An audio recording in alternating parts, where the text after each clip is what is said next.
Querida igreja, houve uma falha técnica aqui na nossa transmissão, mas nós vamos reiniciar com a nossa querida missionária fazendo a leitura dos pedidos de oração. No nome santo de Jesus, missionária. Paz do Senhor, irmãos, vamos começar os pedidos de oração que chegaram aqui, né? Começando pela irmã Carol, que mandou o nosso pedido de oração pelo grupo da igreja, e ela pede pela família, ela pede pela nação, ela pede também por todo mundo, né? Porque essa pandemia é no mundo todo. Ela pede pelos detentos, pelos que estão presos e numa situação de risco, pelos doentes, né, que estão nos hospitais, pelos moradores de rua que estão realmente numa situação de risco e pela família dela. Temos também o pedido de oração da nossa irmã Sil, que também pede oração pela nação, pede oração também pela família dela e pela saúde dela, né? Que Deus possa atender o pedido da nossa irmã. A nossa irmã Keila, ela apresenta os pedidos, né? Nesse pedido ela apresenta os vizinhos em oração, né? Que Deus sabe todas as coisas. A família dela, ela também pede oração pelo ministério da igreja. O nosso diácono Manuel Gentilo, que falou agora há pouco conosco, ele pede também oração pela nação. A irmã Tamires, ela pede oração pela família dela. O irmão Marcone também pede a oração pela família e pela nação, não é? A nossa querida irmã Vanessa, ela pede oração pelo Brasil, pede oração pela nação, pela família dela. Ela pede oração também pelo irmão Francisco e ela pede oração também por Fábio, irmã da nossa querida irmã Fabiana, que também está hospitalizado, né? Que a gente possa continuar orando pela recuperação dele. E a nossa irmã Ieda, que pede oração pelo emprego do esposo dela, né? Que Deus sabe todas as coisas e que possa preservar o emprego do esposo dela. E eu peço oração só da igreja com a paz do Senhor. Também peço oração pelo ministério da igreja, peço oração pela nação, pela família, que Deus nos dê livramento dessa doença, principalmente aquelas pessoas que são obrigadas a sair de casa para trabalhar, não é isso? Pedindo livramento na saída e na chegada. Amém? Amém. Vamos orar, né? Eu vou de saúde também com a paz do Senhor Jesus. Quero também pedir oração também, como todos os irmãos, pela nossa nação, para que Deus tenha misericórdia de todos nós, pelos governantes, para que eles tomem medidas sábias, consequentes, e medidas que venham beneficiar todos os aflitos, todos os necessitados dessa nação, principalmente por conta dessa peste que não é brincadeira, irmãos. Está ceifando a vida de muita gente no mundo todo. E por isso que nós precisamos interceder diante do nosso Pai Celestial, para que Ele tenha uso da sua misericórdia. São os desígnios de Deus, são cumprimentos da palavra do Senhor, mas a nós como igreja cabe interceder pedindo a misericórdia do Senhor nosso Deus, como Neemias fez pelo seu povo, está lá registrado no capítulo 1 e o versículo 1 do livro de Neemias. Dê uma lida lá e você vai perceber quanto aquele homem chorou pela sua nação, mesmo sabendo ela que era uma nação muito pecadora diante de Deus. Rogo também oração pelos meus filhos, não é? Para que Deus abra uma porta de trabalho para eles lá no Rio Grande do Sul, não é? Pela minha nora. Peço também pelas minhas enteadas, para que o Senhor Jesus as abençoe, as proteja, assim como meus filhos, a netinha da missionária Alice, para que Jesus guarde, como também seus pais, seus avós paternos, e que Deus abençoe todas as famílias, não é? Do Brasil, todas as famílias da Ebenezer, para que o Senhor nosso Deus nos ajude, para que continuemos firmes e servindo ao nosso Deus. E como disse a nossa missionária, rogo também oração pelo nosso pastor Lins, o nosso pastor presidente, pelo nosso vice-presidente pastor Rubenildo, para que Deus conceda cada vez mais graça a esses dois grandes homens de Deus que estão responsáveis por conduzir esse grande rebanho da Ebenezer, da Assembleia de Deus Ebenezer, no estado de Pernambuco. Então vamos orar agora. Eu quero pegar os pedidos para orar. Não vou poder citá-lo todos, mas vou apresentar diante de Deus, e você também orem por todos esses pedidos, para que o Senhor nosso Deus, na sua misericórdia e em nome de Jesus, Ele ouça e vai ouvir, como diz a sua palavra, a nossa oração. Vamos pedir perdão pelos nossos pecados. Mas pastor, em que pequei? Ora, a palavra de Deus diz que não há homem que nunca peque. Foi esta a oração de Salomão. E por não haver homem que nunca peque, é que nós pecamos por palavra, pensamento e obras e precisamos pedir perdão a Deus para que Ele possa nos perdoar. Como diz a sua palavra, que foi lida pela missionária. Se esse povo que se chama pelo meu nome se humilhar, se arrepender dos seus maus caminhos, se converter e orar, eu virei e sararei a sua terra. A nossa terra-nação, a nossa terra, nosso estado, nossa cidade, nosso bairro e a nossa terra, a nossa casa. Tá certo, querida igreja? Então vamos orar neste momento. Pai bendito e eterno, Senhor, foram apresentados aqui, Senhor eterno, diversos pedidos, clamores, petições. Senhor Deus Todo-Poderoso, nós acreditamos que os teus olhos estão voltados, Senhor, para cada servo teu, cada serva tua, que, Senhor, pediram as orações nos seus lugares, nas suas casas, Senhor, para que nós pudéssemos interceder por ele, e nós o fazemos agora. E fazemos, Senhor, no glorioso, no bendito, no poderoso nome do teu Filho amado, a quem escolheste para ser o nosso Salvador.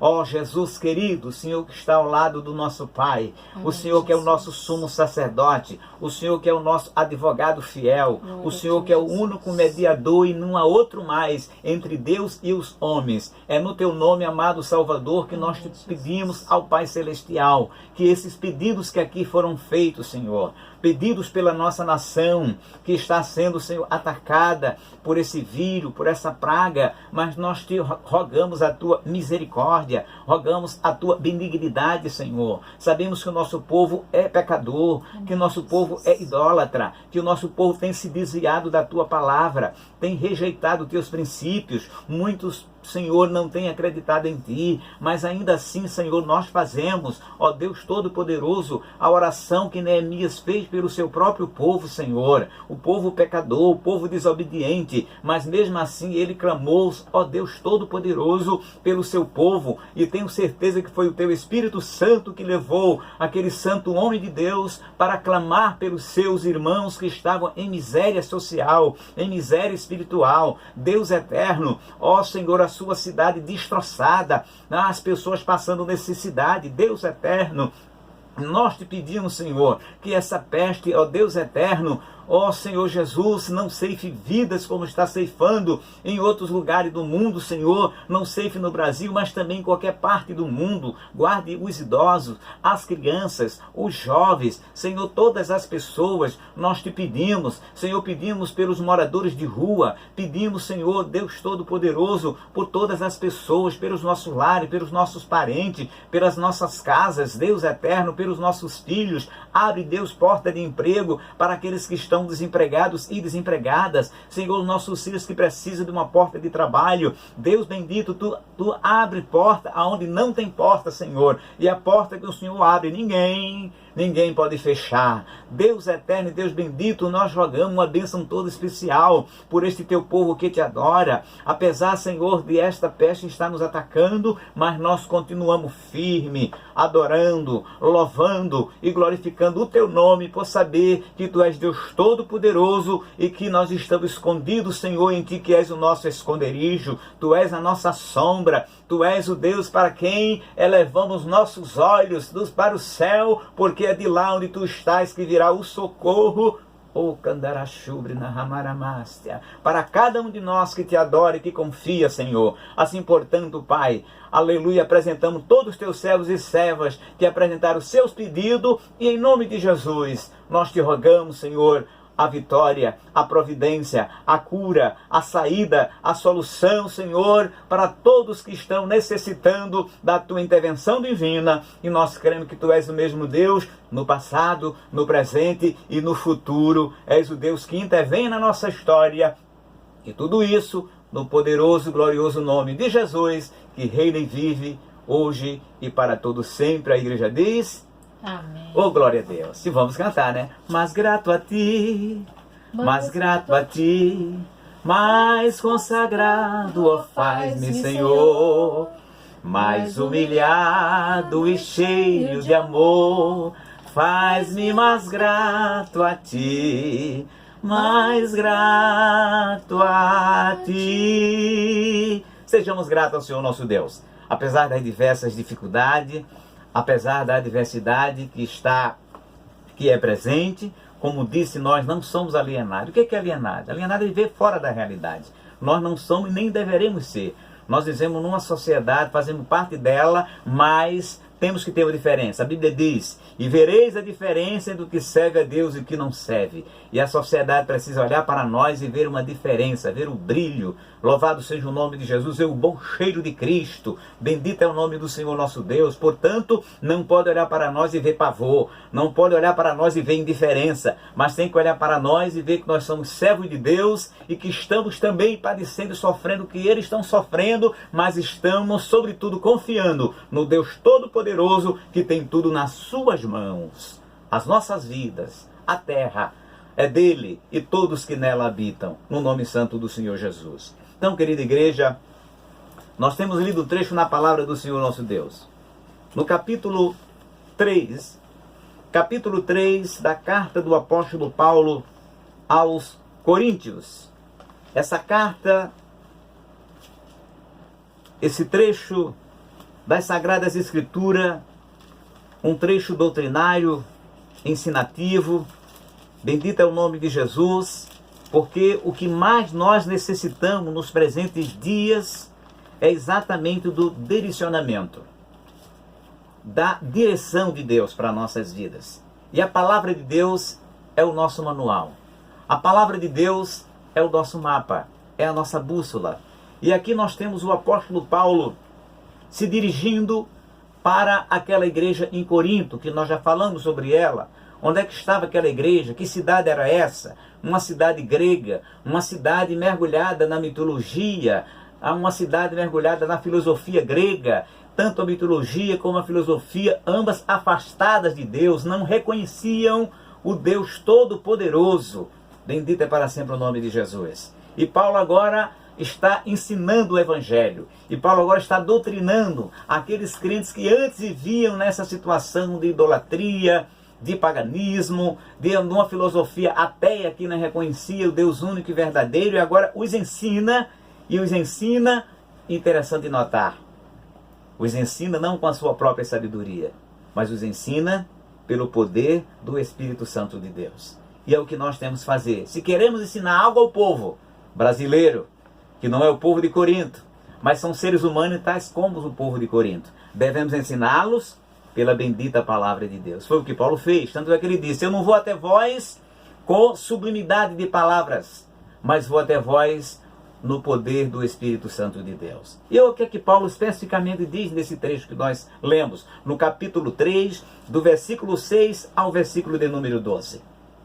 Querida igreja, Paulo começa dizendo no versículo 5, melhor dizendo, ele diz: não que sejamos capazes por nós de pensar alguma coisa como de nós mesmos, mas a nossa capacidade vem de Deus, o qual nos fez também capazes de sermos ministros, de ser ministros do Novo Testamento, não da letra, mas do Espírito, porque a letra mata e o Espírito vivifica. Louvado seja o nome de Jesus. Paulo destaca neste versículo aqui, querida igreja, nesse trecho, fala especificamente, ele declara, ele reconhece que ele não tem capacidade, não que sejamos capazes. Ele diz aqui, por nós, de pensar alguma coisa. Ele admite, que palavra maravilhosa, que ensino glorioso, este homem de Deus dizendo diante daquela igreja, que era uma igreja que havia saído do paganismo, da filosofia, e Paulo diz para eles, olha, nós não somos capazes de pensar algo por nós mesmos. E por que, Paulo? Porque Paulo não queria orientar a igreja, ensinar a igreja baseada no seu próprio ensinamento, na sua própria experiência espiritual, naquilo que ele tinha aprendido no judaísmo. E olha que ele aprendeu muita coisa. Ele foi educado teologicamente aos pés de Gamaliel, que era um dos mais famosos teólogos ali do seu tempo. Mas Paulo aqui, ele diz que ele reconhece não que sejamos capazes por nós de pensar alguma coisa como de nós mesmos. Isso para nós, querida igreja, deve ser um ensinamento que nós temos que lembrar-nos todos os dias. Que a capacidade, nós não somos capazes de fazer nada para Deus, de nós mesmos. De pensar nada para Deus por nós mesmos. Nós temos que estar, aí mostra claramente a dependência do apóstolo Paulo do Espírito Santo de Deus. E hoje, infelizmente, nós temos vendo muitos crentes, ainda que não diga, mas age como se fosse capaz, tivesse capacidade própria de fazer as coisas para Deus. Deixa eu lhe dizer, você está enganando a si mesmo. A capacidade que você tem de falar, a capacidade que você tem de cantar, a capacidade que você tem de pregar, a capacidade que você tem de orar, a capacidade que você tem de servir, não é de você mesmo. Tem que ser capacidade vindo de Deus. Porque Paulo diz que não era capaz nem de pensar alguma coisa por ele mesmo, quanto mais de fazer para Deus. Igreja de Brasil 5. E todos quantos estão nos assistindo, pensamos nisso. A Bíblia diz, não por força, mas pelo meu Espírito, diz o Senhor dos Exércitos. Então, portanto, tudo que nós façamos para Deus, não confiemos na nossa capacidade humana, porque a nossa capacidade humana ela será insuficiente para enfrentar os grandes e profundos desafios que vai surgir naturalmente à nossa frente. Ou não é um grande desafio isso que está acontecendo hoje na sociedade brasileira? Ou não é um grande desafio que está surgindo nas várias nações do mundo? Agora eu pergunto, com que capacidade nós vamos enfrentar esse temor? Nós vamos enfrentar esse pavor que esse vírus está causando em toda a sociedade, no mundo todo? Qual a capacidade? A sua capacidade? Não. Nós teremos que ter capacidade em Deus para poder enfrentar isso. Porque se nós confiarmos na nossa capacidade, vai chegar um momento que essa capacidade ela vai alcançar o seu limite. Ela vai alcançar o seu limite. E as pessoas vão começar a fazer coisas impensáveis. Como nós já vimos na história. Quando aconteceu em alguns estados, em algumas cidades do nosso país, aqui do nosso estado, há muito tempos atrás, quando tinha seca, as pessoas perderam a sua capacidade de confiar em si mesmo e passaram a saquear os mercados no sertão do nosso estado de Pernambuco. Por quê? Porque aquelas pessoas veem algo mais forte do que ela, que foi a fome. E com a fome aquelas pessoas perderam completamente a fé em Deus e fizeram o que tinha na cabeça deles fazer, a capacidade deles fazer. Nós não podemos fazer isso.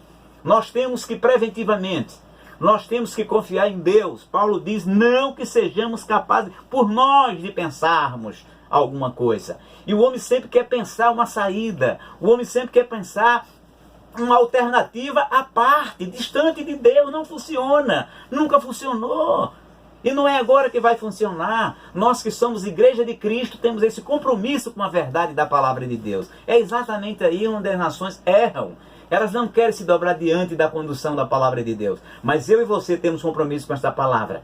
E lembremos-nos de que a capacidade que nós temos, repito, de adorar, de orar, de resistir, de confiar, não vem de você, mas essa capacidade vem de Deus.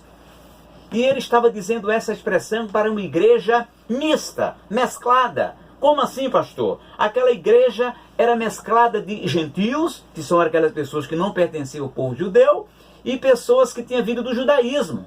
E a prova disso está no próprio texto que nós estamos lendo aqui, onde ele fala acerca do Velho Testamento, quando ele fala no versículo do número 8, e o ministério da morte, gravado com letras em pedras, veio em glória, de maneira que os filhos de Israel não podiam fitar os olhos na face de Moisés por causa da glória do seu rosto, a qual era transitória. Como não será de maior glória o ministério do Espírito? Ou seja, era para judeus convertidos que Paulo estava falando, dizendo para eles, quem foi capaz de abrir o mar vermelho? Bendito é o nome de Jesus. Quem foi capaz de tirar o povo da escravidão durante 4 séculos lá do poderoso faraó? Foi o Deus Todo-Poderoso. Quem foi capaz, bendito é o nome de Jesus, de preservar toda a cidade de goze, para que nenhuma daquelas pragas atingisse o povo de Israel? Quem foi capaz de que o anjo destruidor não matasse ninguém do povo de Israel? Foi o Deus Todo-Poderoso, com o sangue dos umbrais da porta, desde que ninguém saísse de dentro de casa. Se saísse de dentro de casa, era atingido pelo anjo da morte. E você, portanto, nós estamos de modo semelhante, nós estamos às vezes dentro das nossas próprias casas. Capítulo 20, verso 26 de Isaías vai dizer, tem uma profecia que diz que os homens ficariam dentro das suas casas e não deveriam sair. Porque Deus é quem é capaz e é capaz para nos proteger, é capaz para dar um basta nessas coisas que estão acontecendo aí. Quando, pastor? Nem eu, você sabemos. Deus sabe. O importante é nós confiarmos na capacidade de Deus. Naquele mesmo Deus que fosse capaz de derrotar Faraó. Naquele mesmo Deus que fosse capaz, bendito é o nome de Jesus, de parar o sol e a lua para dar a vitória ao povo de Israel. Naquele mesmo Deus que foi capaz de parar Senaqueribe, que queria destruir o povo de Jerusalém. Aquele mesmo Deus que foi capaz com seu poder de destruir as muralhas espessas e altas de Jericó, é o mesmo Deus capaz, aleluia, de proteger a sua vida, a sua casa, desde que você reconheça que essa capacidade não é sua, essa capacidade vem de Deus. Então, portanto, Paulo diz aqui para aqueles coríntios, não que nós sejamos capazes, como diz aqui o texto, de pensar alguma coisa, aleluia, como de nós mesmos, mas a nossa capacidade vem de Deus. E ele diz mais ainda, que nos fez também capazes. Ou seja, a capacidade vem de Deus, e essa capacidade de Deus, ela transmite, ela é transferida para quem ele escolhe, para quem ele determina para algo por fazer. E o que foi que ele fez aqui com estes homens? Sabe o que ele fez? Ele escolheu estes homens para ser ministros do Evangelho, para pregar o poderoso Evangelho do nosso Senhor e Salvador Jesus Cristo, e só se pode fazê-lo com uma capacidade dada pelo Deus Todo-Poderoso.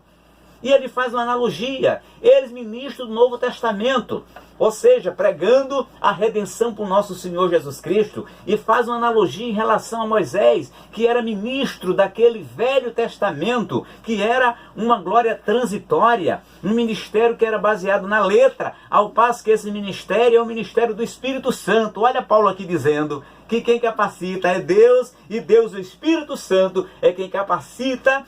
Bendito é o nome de Jesus, não apenas nós que somos ministros, mas todos os crentes em Cristo Jesus nosso Senhor. Quer ver a prova? Falei no capítulo 16 e o versículo 15 dessa mesma carta, onde Paulo diz em relação à família de Estéfanas. Diz que a família de Estéfanas tinha o ministério dedicado aos santos, porque ministério quer dizer serviço.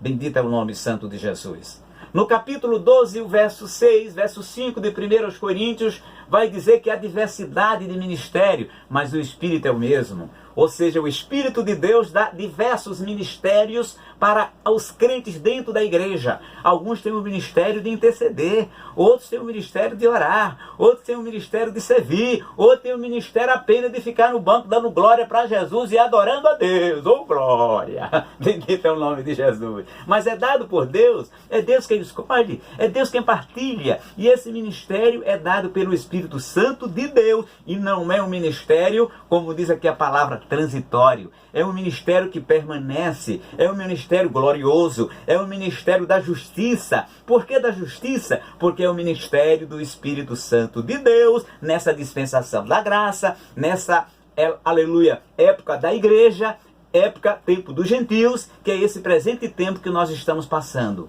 Então, portanto, meus queridos irmãos, pensemos nisso e meditemos na palavra de Deus. É hora, é momento de nós nos humilharmos diante de Deus e de nós não acharmos que por nós mesmos somos capazes de passar por uma crise tão difícil que nós estamos passando. Crise essa que está atingindo a igreja. Mas não só atinge a igreja, atinge aqueles que estão próximos à igreja. E que são estes? os nossos filhos que não servem a Deus, os nossos parentes que não acreditam em Deus, os nossos amigos que não querem saber de Deus.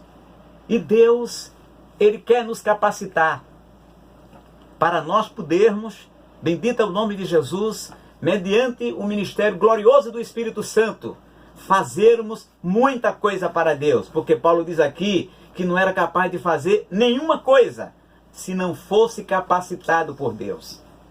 Nesta hora, não se fie na sua experiência religiosa. Não se fie no seu tempo de crente. Não vai ficar chateado comigo ao dizer isso. Porque, infelizmente, muitas vezes as pessoas se fiam no tempo de crente e muito menos na dependência de Deus. Creia, a partir desta mensagem, que você só terá capacidade de passar por essas coisas se você se deixasse conduzir por Deus, como Paulo, esse grande apóstolo, o maior apóstolo, diz alguns, do cristianismo, que diz alguns estudiosos, que escreveu uma espécie de quinto evangelho. Mas ele diz que esta capacidade não é dele.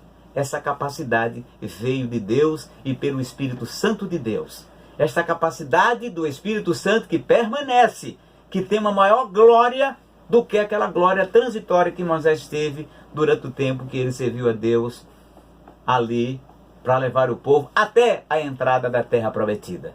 Então, querida igreja do Senhor Jesus Cristo, que Deus abençoe a todos vocês e que neste momento tão difícil para a humanidade, nesse momento tão difícil para todos nós possamos humildemente, diante de Deus, dizer: Senhor, nós não temos capacidade para nada. Nós não temos saída para nada, Senhor. Nós dependemos de Ti. Mostra-nos, capacita-nos. E por isso que Jesus disse com muita propriedade ao discípulo, quando ele estava prestes a ir para o céu: ficai em Jerusalém, até que do alto sejais revestido de poder. Poder de quem? Poder de Deus. Capacidade de Deus, para poder converter pecadores pela palavra de Deus. E é exatamente neste momento que nós estamos passando, um momento propício, em que as pessoas estão correndo para um lado, para o outro, uns estão achando que as coisas estão normais. Não ainda, vamos usar uma expressão, não cair a ficha de muita gente. Mas Jesus disse que no dia que ele chegar, que ele vai vir, vai ter gente casando, se dando em casamento, como se as coisas estivessem normais. E não estão. Nós precisamos pedir capacidade de Deus, para que Ele nos capacite para nós sabermos interceder como Ele quer que nós intercedamos. Para que nós nos capacite para adorá-lo neste momento como Ele quer que nós adoremos. Para que haja um verdadeiro avivamento espiritual no nosso país. Mas para haver no nosso país tem que haver primeiro na nossa vida, na nossa casa e na nossa igreja. E o Espírito Santo de Jesus, Ele é quem nos capacita para fazer tudo isso. E assim, igreja querida, Deus abençoe a todos no nome santo de Jesus. Continue firme, continue fiel, vamos continuar junto e não deixe de estar servindo a Deus do jeito que é possível. Não é possível nós fazermos a adoração como nós fazíamos juntos. Mas perceba, para encerrando, que os judeus passaram por essa mesma experiência. Os judeus tinham seu templo em Jerusalém, mas o templo foi destruído. E eles passaram 70 anos em Babilônia sem ter um templo para adorar. Nós estamos passando por essa mesma experiência. Mas o Deus que capacitou, glórias ao nome de Jesus, todos os seus servos lá na Babilônia para adorar sem templo, é o Deus que capacita a mim e a você para adorar também fora do templo, porque Deus está em todo lugar. Assim que Deus abençoe a todos em nome santo de Jesus. E eu convido você para de pé nós agradecermos ao nosso Deus por esta maravilhosa oportunidade que Ele nos concede de adorá-lo em espírito e em verdade. Senhor nosso Deus, nosso Pai, nós te agradecemos por esses minutos que passamos na Tua presença. Pai bendito e eterno, capacita-nos pela Tua palavra. Capacita-nos pelo Teu Espírito de glória. Capacita-nos pelo Teu Espírito, ó Senhor, glorioso, como capacitaste a Paulo, como capacitaste os apóstolos, como capacitaste a igreja de Corinto, para vencer, Senhor, aquela sociedade ímpia, aquela sociedade afastada de Deus. Senhor, nos capacite para melhor Te adorar, nos capacite para nós fazermos a diferença, Senhor, no nosso país, na nossa cidade, onde quer que estejamos. Senhor, que Teu Espírito Santo, o Espírito de Jesus, e canto de clachore de carne, Betânia. Ah, Senhor, capacita cada um dos teus servos e servas que nos ouve nesta hora, Glória que eles a se Deus. sintam tocados, não pela minha oração, mas pelo poder maravilhoso e glorioso da tua palavra, Amém. ó Senhor. Bendito é o nome de Jesus, que fez e faz coisa extraordinária na vida dos pecadores e pecadoras que deram lugar à ação capacitadora do teu santo e glorioso Espírito. Assim, Pai bendito, é em nome de Jesus que nós te pedimos e nele te adoramos hoje e para todos sempre. Todos dizem Amém. e vamos para a bênção apostólica. Feche seus olhos, levante suas mãos para receber a bênção apostólica. Que o amor de Deus nosso Pai, a graça do nosso Senhor e Salvador Jesus Cristo, a comunhão e as consolações do Espírito Santo de Deus seja com todo o povo de Deus, hoje e para todo sempre. A igreja diz: Amém. oh, glórias ao nome de Jesus. Deus abençoe a todos, em nome de Jesus.